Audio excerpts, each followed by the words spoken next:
Greetings, fellow Gorehounds, and welcome back to a Blood Splattered vlog. I'm the Horror Guru. And I'm going to Jackula. And today we're going to talk about Elves, which is a new Netflix/Danish Christmas horror show, not movie, about a family that goes on vacation, Christmas vacation, and ends up pissing off a bunch of flesh-eating elves, which is not a thing you want to do on your Christmas vacation.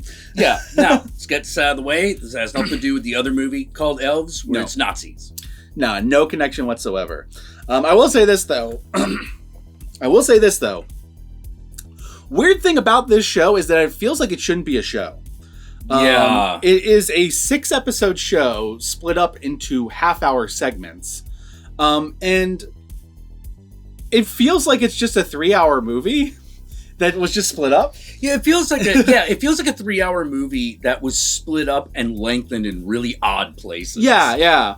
Like, I feel like there's a solid 2-hour movie here that would have been just fine. Yeah. Now the show works, but it is weird. Like, it feels like every time an episode ended, I was just like, huh, that just felt like an act break. Yeah. Well, and they would appear at weird points, right? Yeah. Because, like, there's a point at which, in a normal movie, we would not have stopped. We would have been like, okay, now back and forth, now back to the ranch, now this is happening. And it would have been one long continuous night as opposed to over 2 nights. Yeah. And like that was the moment that felt the weirdest, because it was like, oh, okay, everyone's fucking huddled down and afraid of the elves. Yeah. Oh, and then they just make it to the next morning. Whoa, wait a minute. Yeah. Whoa. Come back. What was that? It's really weird. Like I like this show, to be clear, but I do feel like it would have been better as a movie than as a show, personally. Yeah, definitely. What I do like about it, though, is that it's a subversion of Christmas movie tropes. Because normally what you have is like the movie where the kids in their own world, and the parents just don't understand, right? You know? So the kids write about everything, and the parents are just dum-dums that are too old to understand anything. And you have like the E.T. story, right? Yeah. Kid befriends creature. Creature is seen as a danger by the outside world. Kid insists it's not a danger, and combats the adults and tries to get away from the adults so that the thing can be safe, right? Right. It's E.T., it's the Iron Giant, it's, all those kinds of movies. This is a movie where that plot line happens, except the thing is incredibly dangerous and the kid is fucking wrong. Yeah. Yeah. Or rather, they're somewhat right about this particular creature that they get attached to, but that does not extend to the others. The overall danger that everyone's afraid of is real. Yeah. Yeah. Oh my god, these fucking wood elves are gonna fucking come out of the trees and kill us all. And it is a case where trying to do that to this one elf that she befriends does lead to a bunch of people dying, Yeah. So it's like if the Iron Giant actually did go on a killing spree. Or if he actually did, like, fucking, if he stayed in fucking war mode. Yeah. Because one of the things that happens that some people might not pick up on, because this is a big fairy tale thing. Yeah. Which is, if you fuck with fairies, they stay angry. That's true, yeah. They do not fuck around. They do not sit around to renegotiate. It's just sort of like, we said if you did this thing, we would kill all of you. So now we're going to kill all of you. That's how it's going to work. True. So in that way, it felt very much like, a fairy tale. Well, that's the other thing, is that not only is it like a subversion of Christmas movies and children's movies, it's also a folk horror story. Yes. Because like the core plot of this is that they go to this island for Christmas vacation. They've rented a cabin on this island, and they're going to rough it for Christmas. But the locals regularly sacrifice cows to this thing in the forest. Yeah. So that they're safe. And this thing turns out to be the elves. And the family that ends up entering the space, zero respect for any of the things the locals are warning them about, or any of the customs there, and end up, fucking over the locals by pissing off the elves, Yeah. which is very much like the folk horror story, you know, like the village that sacrifices things to the creature in the woods. Yeah. You know? Yeah, but like in this one, it's not like the people, for the most part, the people who are doing the rituals and stuff aren't evil. They're legitimately like, if we don't do this... Well, because they're not sacrificing people. Yeah, they're sacrificing animals. They're sacrificing livestock, which they were going to eat anyway. So it's not So they're like, it's a little weird, but I mean, like, they actually mentioned that. It's like, oh, we really going to sacrifice another cow? It's like, it was going to be hamburgers anyway. Yeah. Like, fucking, the hell's wrong with you? You know? But yeah, so they're not evil. And so what I also like about this is that nothing in this show is 100% black and white. Oh, no. Like, there's no good guys and bad guys. There are characters who become antagonists as the show goes on, but they're not wrong. Yeah. Yeah, they're the antagonists because we're following this character. But in the grand context of the situation, they're not necessarily wrong. Yeah. You know? Yeah, they're not doing this bad thing for no reason. Exactly. And I like that about it because they could have easily had made this a much more black and white situation. And and it really isn't.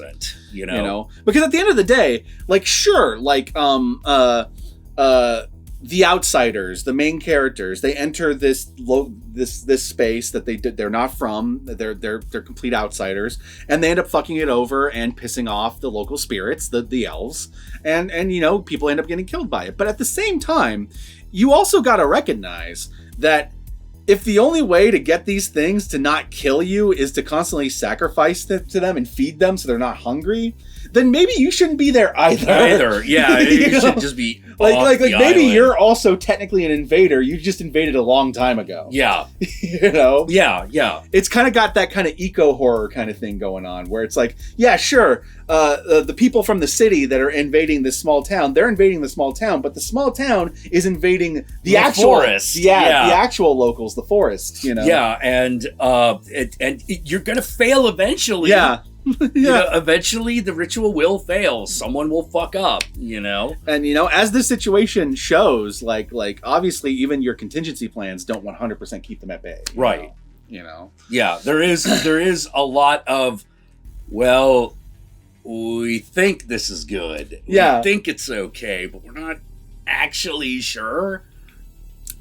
So, we're going to move on to the spoilers soon. Yeah. Well, that's another good point. No one's stupid. No. No one's an idiot. That's well, the thing. I mean, okay, maybe the mom and dad are idiots because there's some points where you're like, I don't care if what this guy is saying is crazy. Maybe you want to back off of the fucking crazy acting local in the truck with the shotgun. True. There's the parents probably make the stupidest decisions on the thing, but the thing I like about the show is that you do get where everyone's coming from in any circumstance. Mm-hmm. It's never a situation of like, oh, this character is just acting just completely dumb. Like, yeah, like the little girl who causes the trouble. She's not the one that hurts the elf, but she messes everything up because she is trying to help it. Yeah. You know, like there's some stuff that's like a shitty thing to do, like cutting down a Christmas tree when you're not supposed to cut down a Christmas tree on this island. But like, in a real world context where there's not actually evil spirits in the forest that will eat people, who fucking cares? Who cares if you cut down one tree for Christmas? Like, who fucking cares? You know, it's not like you're a logging fucking company or something. You know. You know, but like in movie world, in which there is this spirit there, that's not the thing you should do. That's a bad idea. That's just further irritating the things you're already irritating, you know? Yeah, adding insult to injury. Some things I want to say before we move on to the spoilers is that these elves are fucking bloodthirsty. They will fucking they decapitate a motherfucker. Yeah, one of the first kills in there's a lot of death in this movie, in this thing. It's pretty gnarly, and the effects for the elves is great. You get a mixture of CGI and puppetry for them, and sometimes it's like a person in like a costume, and they all look good, whether it's the CGI, whether it's the puppet, or whether it's the costume. Yeah, every single one of them looks good, and when they transition from one to the other, it's pretty seamless. Like there was only one thing that we didn't get to see that they kind of hinted at could exist. Mm-hmm. That didn't happen. We'll get to the spoilers. Yeah, sure, we can totally do that.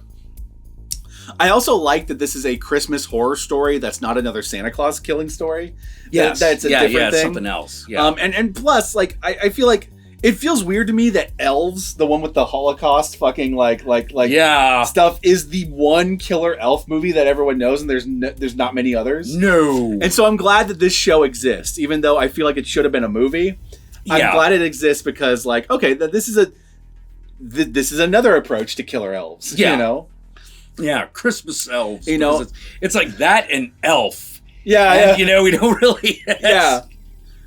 And I like mixing it in with, like, an ecological horror story of, like, humans invading natural spaces and corrupting them, you know? And I like humans coming in and fucking everything up. I'm a huge fan of, like, the 1980s era of ecological horrors, like slugs and, like, frogs and stuff. Yeah. Oh, God, I love frogs. Ticks. It's those movies are just gloriously stupid. And the thing is, this feels like a slightly more serious version of those, but done as a Danish TV show. Yeah. Yeah, it is weird because, like, the show does kind of lull you into this false expectation that it's going to be a lot cuter than it is. Well, because it kind of starts off like it's going to be one of those kids stories, you know? Yeah. It's going to be an E.T. It's going to be a Iron Giant. Yeah, like if they didn't tell you it was a horror show on the tin, you wouldn't know until the first kill happens. Exactly. But, like, it constantly reminds you, just like, oh yeah, like this one elf that she's befriended, it's real cute and adorable. It looks like Gizmo, doesn't it? It's adorable. It's great. Everyone else is dying. Yeah. Oh, bear in mind, very important, say this now. Yeah. A cat does get killed in this. Oh, yeah. A cat gets killed, and there's, like, a dead fox at one point. Yeah. You don't watch it happen, but you see its dead body. We've already warned you about the cow sacrifices, so you're warned about that. Yeah. But, I mean, people don't tend to be triggered by cows dying. You'd be surprised with some of the comments I get. Oh, okay. All right. For me, it's just like, well, yeah, but, like, I guess there's a difference between knowing your hamburger's a dead cow and seeing a cow get killed, you know? Fair enough. And there is a difference. I think for me the difference would be whether or not I'm holding the thing that kills it. Well, for me the difference is if it's a real cow being killed. Oh, ooh. Watching a real thing get killed, no matter what it is, even if it's a thing that I eat regularly, that's uncomfortable. Yeah, it is. Yeah. But a fictional one with some practical effects and like with the blood bags spurting and everything. That's just fun to me. Yeah. You know? Like, that doesn't matter to me whether it's a fucking dog, a cat, or a cow. You know? Yeah. As long as a real animal didn't get hurt. Exactly.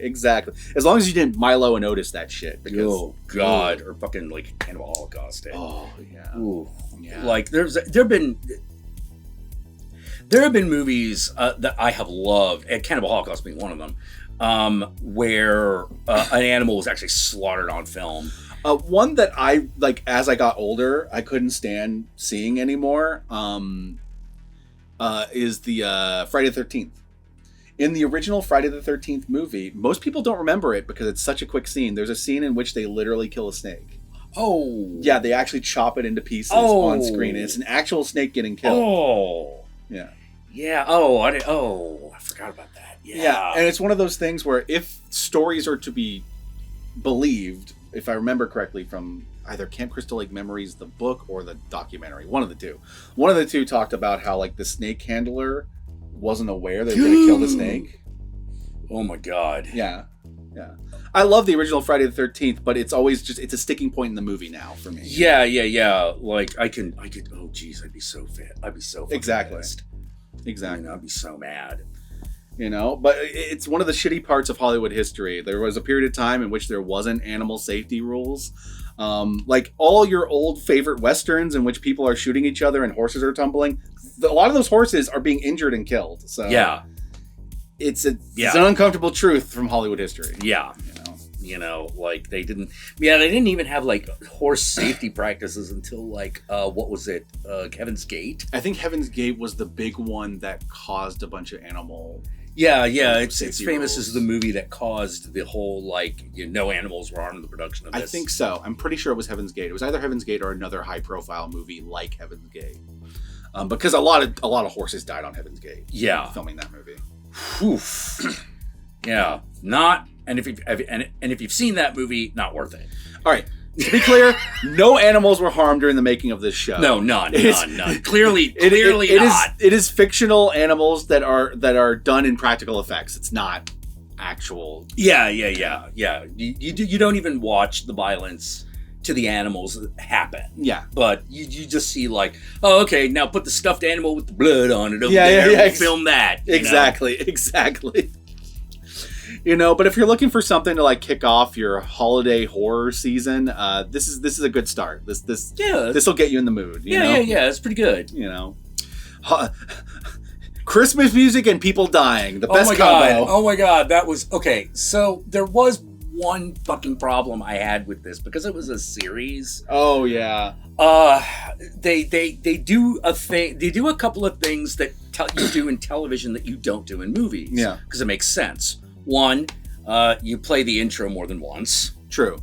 Yeah. Because every episode's gonna have the intro. Yeah, and the intro is Christmas music. Yeah. You know, it's like Hark Hear the Bells. Yeah. It's a very slow, like yeah, it's in a minor version. key. Yeah. You know, but then throughout the entire thing, everyone's listening to Christmas music because it's Christmas time, and they use that to remind you every episode that it's happening. Yeah. And if you ever worked retail during Christmas, you will start to have flashbacks. Especially if you're binging it in a row. Yeah. This one.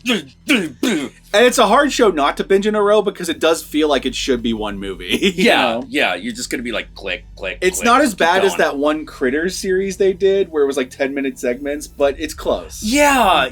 That one, I don't even know why they did that because it really felt like a nice, like small, like 80-minute movie. Yeah, that they just cut up into 10-minute segments. 10-minute segments. So and like it was one of those things where it was like, what was that fucking platform that they were trying to make that was like, watch a movie in 15-minute increments? Yeah. Oh, fuck you. By the guy who used to run DreamWorks. I forget his name. Yeah. I forget the platform's name because it died. Yeah, because who the fuck wants to do that? Yeah, watch movies in 10-minute segments. Fuck that. Yeah. I know that we're in a generation where like more and more people have ADHD and like attention spans are slow, but no amount of my attention span getting bad is going to stop me from sitting down and just watching a normal movie. Yeah, especially at your own house when you've got like a pause button. And also, watching 10-minute segments, I feel like I'm being gypped, to be honest. No, you do. Yeah. You do, because like there's not enough time for anything to build. Exactly. You know, until you like, oh, and we're already on the credits. Move on to the next one. Fuck you. Yeah. You know, like, god damn it. That's fine for like an amateur thing where you're like a YouTube show and you and your friends are putting down 10-minute segments because it's a YouTube channel. And all that stuff. But if you got like money behind something, there's no excuse. You got a full production, like I don't know. I would love to see an edit of this show that edits it down into just like a 2.5-hour movie or something. Oh yeah. That'd be pretty good. There's probably about 20 minutes we can probably get rid of. There's a couple things here and there that like you don't necessarily need that you can lose and it'll be fine. You know. Yeah. You know, like it's really odd because most of my complaints about this really do come down to the things that exist because it's a series and not a movie. True. Yeah. You know, it's also weird that the episodes are like 25 minutes long. Yeah. Because I'm so used to the live action shows being like 45 minutes to an hour an episode. And the thing is that it usually with the, like, okay, Mandalorian's a great example of a show that makes its half-hour runtime, its live action half-hour runtime feel like it fits and it works. I still would prefer the Mandalorian go the full 45-minute route, but I'm fine with the half-hour episodes. Yeah, because like there's a lot, because action-packed. Well, because it's also very episodic, right? Each episode is like its own little story. They all build up into something together. Because it was so based off of Lone Wolf and Cub, which was like that. Was like that. Yeah. But because this show is a continuous serialized story. Yeah, one tale. Having every half hour end with like a little cliffhanger. It feels like if you're going to do that, it should be 45 minutes long. You know? Yeah, exactly. Because like you can't, how to put it, having when you have to have a cliffhanger every 10 minutes, every like 15 minutes, that means that in a 2-hour movie there are 8 cliffhangers. Yeah. That's too many cliffhangers. Exactly. And like I just feel like I just feel like just having watched the whole thing and binged it at once, I'm like, yeah, this probably would have been better as a movie. I liked it. Like, it's good as a series, but I would have preferred it to be a movie. Yeah. Which I don't always say. Sometimes I'm usually saying, oh, I wish this movie was a series, Yeah, what was that fucking one that... We were just talking about one that was like that. Death Note. Yeah, we were like... Netflix live-action Death Note movie. I didn't mind that they made a lot of changes there because I knew they were going to have to if they were going to make a Death Note story set in America to begin with. Yeah. Also, to make a 2-hour movie, they're going to have to change a lot of stuff. Yeah. But after watching it, I felt like I liked it, but I would have liked it more if it was a Netflix series that had more time to develop and didn't have to, like, rush so much into its last half hour. Yeah, exactly. Like, because you could have played... There wasn't enough time to get people to question whether or not the main character was going to live. Yeah. Basically, I would have liked if their Death Note thing had basically got the Cowboy Bebop treatment. Yes. Where it got a whole show out of it. Yeah, absolutely. And I know that's controversial because a lot of people really hate that Cowboy Bebop show and really hate that Death Note movie. I like them both. I like the Death Note movie, even though I feel like it's rushed in the end, and it makes a lot of changes. And I like Willem Dafoe is Ryuk.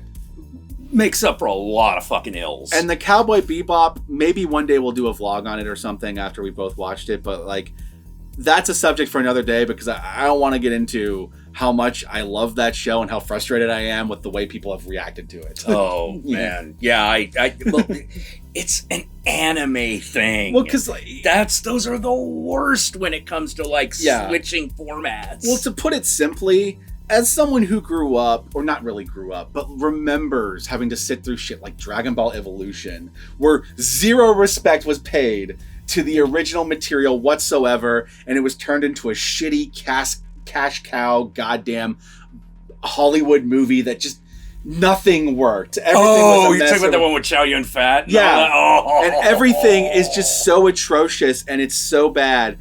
I look at something like the Cowboy Bebop series, which for all its flaws, and it has flaws, feels like it actually genuinely made an attempt to be Cowboy Bebop. Yeah. And to do its own thing while also being Cowboy Bebop. Yeah. And paying respect to the original thing. Getting the original composer to come in and do an entire new fucking soundtrack to it and recreating the old soundtrack. Recreating panels from the original fucking show. And also, or shots from the original fucking show. And casting it with people that are doing a great job of recreating those performances, and also adapting various storylines from the original show, but giving them their own unique twists.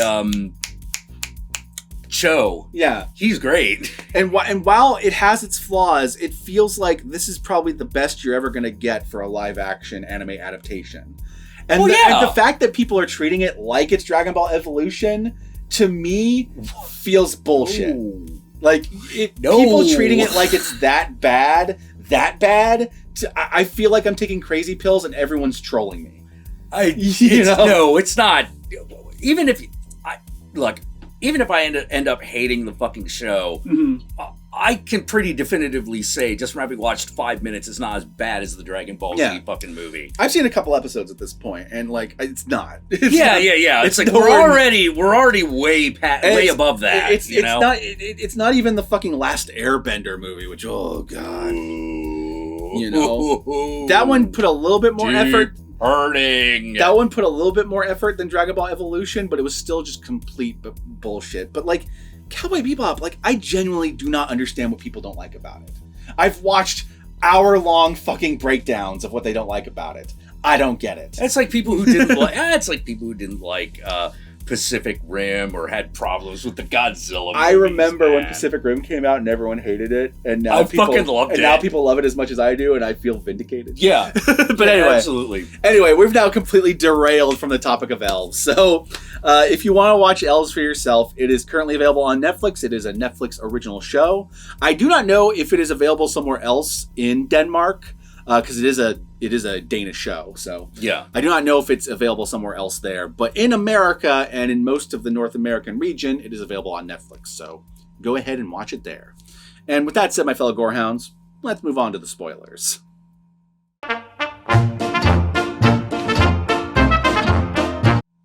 Okay, so Man, what can we spoil? I mean, a lot of things. Oh, okay. Yeah. I mean, all right. So, a lot of people you gotta understand that Jack does not understand spoilers the way normal people do. No. No. To me, a spoiler is something that I couldn't have predicted from the first 5 minutes. Yeah, that's not a spoiler. That's not what a spoiler is. Okay. All right. A spoiler is what happens in the story. Okay. All right.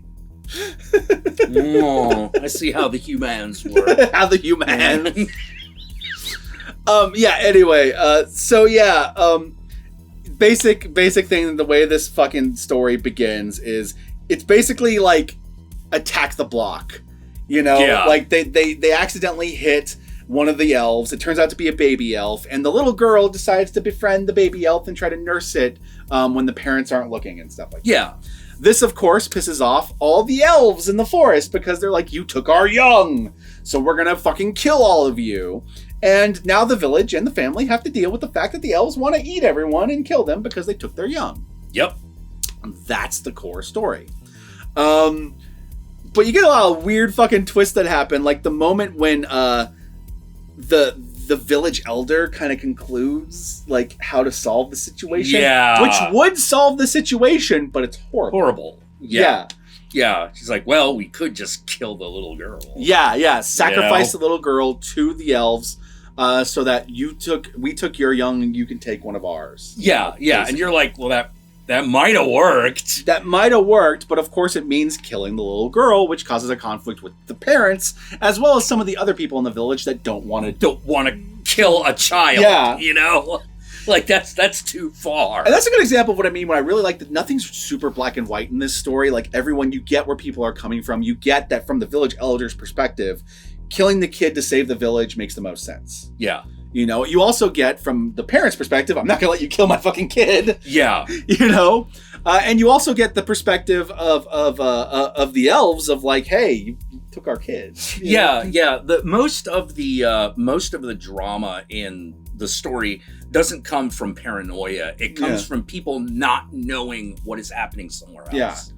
But for me, the key with the story is that, like, at the end of the day, like, you can sit here and try to figure out, like, oh, you're in the wrong. And in any individual situation, one character's wrong and one character's wrong. Yeah, like, totally. 100%. But what really, like, what the story brought home for me by the end of it was, I don't think any of you should be there. You know? Yeah. Why did the elves start killing people? Because the town decided to, like, build a sawmill.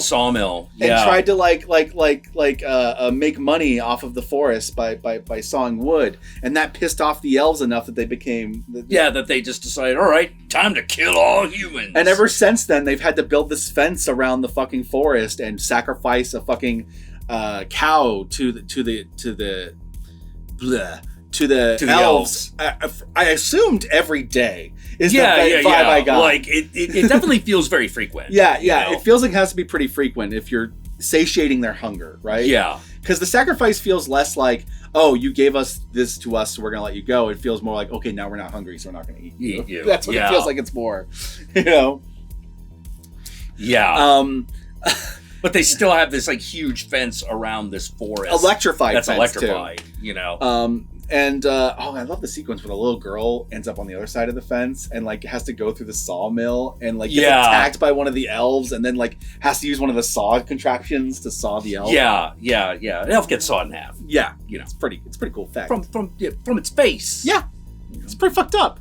I also love the way the elves are portrayed in this story because they're woodland elves. But, like, if you've seen any, like, Tolkien story or any, like, D&D story, you have an idea of what woodland elves are like. No, these elves literally, like, fuse with the wood. They look like they're made out of wood. Yeah, they're actually made of wood, and they fuse with the trees and camouflage in the trees. Yeah, and, like, the babies have little pine cones for heads. Yeah. And, you know? Yeah.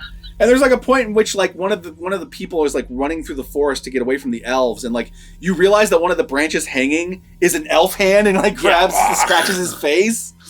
And it's really cool. It leads to some really cool moments because, like, the elves can, like fuse with the forest. Yeah. Imagine, like... Well, the funny thing is that when you kind of get down to it, it is kind of like watching Baby Groot be the monster. It kind of is, you know? It kind of is. It also just makes them a unique creature, right? Yeah. like tree creatures. They're like little like tree ants, you know? Yeah, and they're actually based the Nisser, which is what the original title is. Yeah.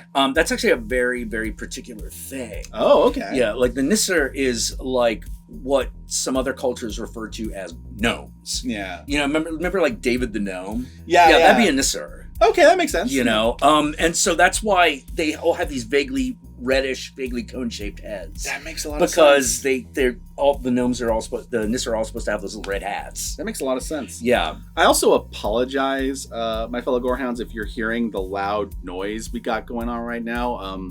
Unfortunately, the Countess's computer has been making this noise lately. Yeah, like one of the fans is going bad. Yeah, so I'm going to try to remove it in post, but I've been having trouble removing it in post lately. So, but I'll do my best.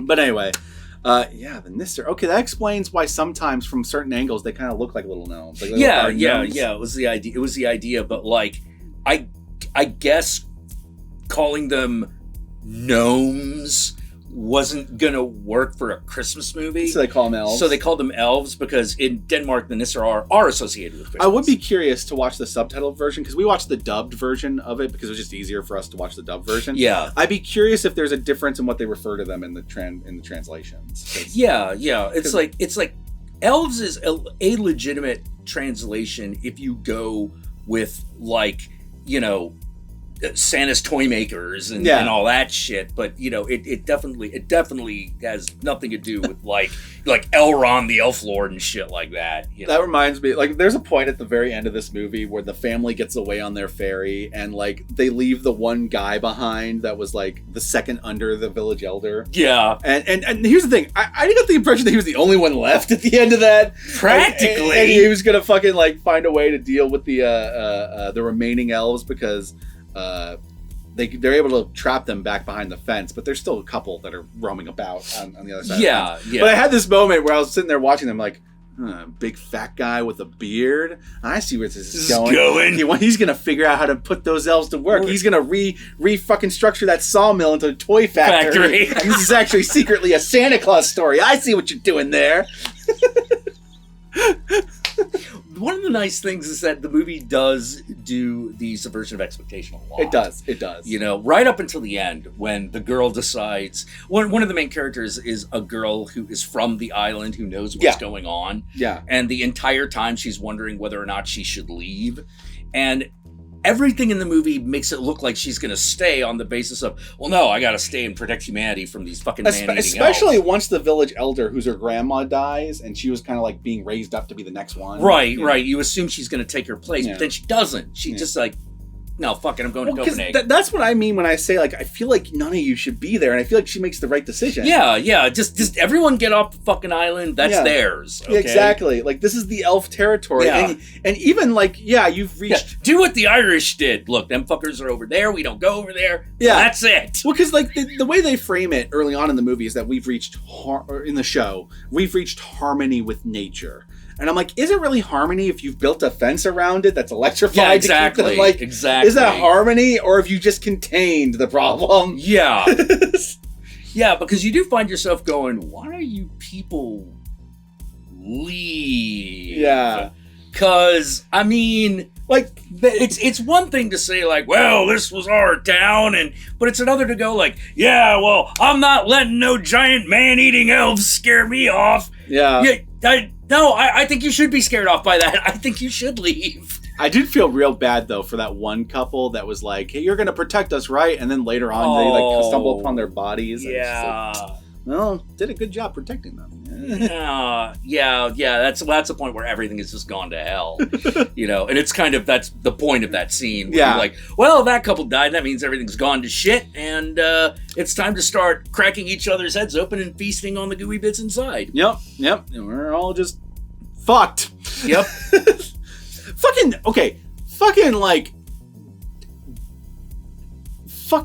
What, I forget the character's name, but the big dude with the beard. Okay. That guy was a badass. Oh, yeah. Yeah. There's a point in which, like, the show does that thing where he gets surrounded by a bunch of those fucking things.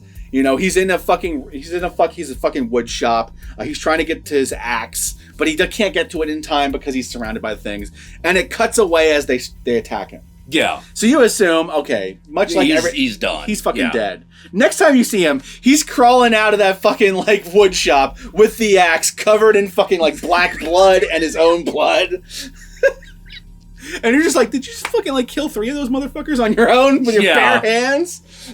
Yeah. It's also a show that does the thing where you're like, that when you first meet that character, you're like, well, that guy's going to be a problem. Yeah, but he's not. But he's not. Yeah, he's actually way nicer than the elder. Yes. Yeah. he ends up being the ally of the family. Mm-hmm. Absolutely. Oh man, there is a point though where, like, from the villagers' perspective, where I was just like, no, let them go in and find their girl. Like, if they get killed by the elves, then your problem's solved. Right? Yeah, I gotta admit, there was a part of me that was sort of like, oh, I mean, if we really want to be cold-blooded about this, but here's the thing. The thing I didn't realize in that scene, but I realized afterwards, was like, oh, as the story went on, I kind of got to understand big dude with beard more. Yeah. And I realized, oh, he doesn't take that option because he doesn't want them to die. Yeah. You know? Like, yeah, he pulls the gun on them to stop them from going inside, but he's trying to save their lives. He's trying to keep them from getting killed. As much as save everyone else's lives. Like, I was originally just thinking of him as the character that only wants to save the villagers' lives. Yeah. But then I realized, no, that's why he doesn't do it that way. And that's later confirmed when he goes in to save the little girl. Yeah. You know? Yeah. Because, like, you think this guy's going to be just like, oh, get off our property. And it turns out, no, he's not like that at all. No. You know, he's literally just trying to scare you off because man-eating elves over there. Don't go over there. And he's got to be a fucking saint because he's doing this even though the fact that, like, his brother was fucking killed by these things. Yeah. Earlier in the fucking show because of what the little girl did. So yeah. It's like... Yeah, it's oh man, this show also does that. It does something you don't expect, and the girl's like, "Oh, it's all my fault," and one of the characters is like, "Yes, yeah, it is." Well, because it is. Yeah, you know, her heart was in the right place, and technically, she did nurse that baby back to life. It was going to die. Yeah. You know, so technically, she did save that baby. But ultimately, her actions did lead to everyone else fucking dying. Yeah. Welcome to the hell of unintended consequences. The law of unintended consequences. Yeah. 100%. You know, and because the story begins with her, like, insisting that she's older than she is, that she's an adult, she's not a kid, it's a good reminder to her by the end of the story that, no, you are a kid. Yeah, you are a kid. You're not ready for these consequences. You're not ready for because that's an adult thing that has to be done. You're not ready for these consequences or the responsibilities. Like, you're just not ready, you know? Yeah. Sometimes. Well, it's like that one fucking bit from, Theater Bazaar that I really liked. The one segment that I really liked about the guy who hits the deer. Yeah. You know, where basically, oh God, it was so good. Segment. Where basically the whole, what's the horror? The horror is, part of being adult is deciding what lives and what dies. Yeah. You know, and you're just like, oh God, that's horrible. And you're like, yes. 100%. It's horrible. It's awful. Yeah, so anyway, my fellow gorehounds, Elves is a fun show. I wish it were a movie because I feel like it would work better as a movie than as a 6-episode show. Yeah. Or if they wanted to expand it and do more with it, maybe it would work better as a show. Like, there's a tease at the end that hints that maybe they'll do like a season 2. Yeah. Which I'll be totally down with it because like the hint is basically like elves in the city. Yes. which I'm like, okay, if they do that, if we're doing like Babe Pig in the City is a horror movie. Yeah. You know? I'd be totally down for that. I don't know if they're actually going to do that because that tease could have easily just been like the horror last fucking... Like, right, yeah. You know, the killer lives kind of thing. Michael Myers gets up. And this was always intended to just be like a little mini series. Like, who knows? Yeah, who knows? But like, it could work. But I would totally watch a fucking sequel in the city if they do that. I don't know where I was going with that.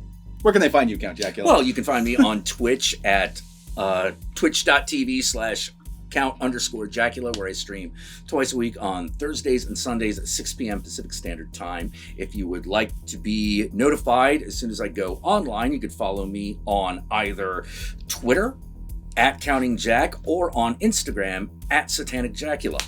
And where can I find you? Y'all know me. I'm the Horror Guru. You can find me at the Horror Guru on Twitch, on Twitter, on Instagram, and Facebook. Just look up the Horror Guru or Blood Splattered Cinema, and I'll be there. Be sure to like, comment, and subscribe, and don't forget to ring our notification bell so that you're notified of my videos immediately upon their upload. And if you'd like to help out either of us more directly, then be sure to check out our Patreon pages. And remember, if you decide to go the Patreon route, then even $1 a month can go a long way. And what would be a good hashtag for this one? Hashtag Sawmill. Okay. Hashtag Sawmill. If you made it this far into the vlog, then I want you to comment below, and be sure to comment below using the hashtag Sawmill. That way I know, and Jack knows, and the world knows, that you watched this vlog all the way through. And with that said, my fellow Gorehounds, we were going to record a third vlog, but I'm kind of feeling kind of tired, and I think I need a break. Yeah. So maybe we'll save the third vlog for another day if we have time. Yeah. I mean, holidays haven't kind of kicked around. Yeah, it's been kind of wild. It's been one thing after another. Yeah. Oh. Well. So, yeah. Speaking of one thing after another, Elves. Elves. There's a lot of one thing after another in that movie. The shit just happens. Like, kill an elf, and then another elf comes, and then all of a sudden you're fighting off a whole village. Yeah. Damn. I will say this, though. For a Christmas story, not a lot of snow, a whole lot of wet ground. Yeah, that's a good point. It's like wet forest, not necessarily snow. And maybe just the region they were filming in. It probably was. But Denmark doesn't have snow. Now that Denmark has snow. Well, maybe that region. But maybe it just didn't snow while they were filming. Yeah. They were like, all right, just go with it. It's just rainy, so make everything wet. Wait, it doesn't match. Get the hose. Fuck that. Anyway, my fellow Gorehounds, peace out, and I'll catch y'all later. Bring the blood hose, Charlie. Need that blood water. Blood water. There's a lot of blood sprays in this. Blood sprays on the walls and stuff. Yeah. Old school shit. Yeah. You think it's going to be like a more G-rated until that happens too? You do. You know? like I think by the time you get to the second episode's decapitation, you're like, whoa, okay. Yeah. You're like, oh, well, that guy's head just came off. This show ain't fucking around. Yeah.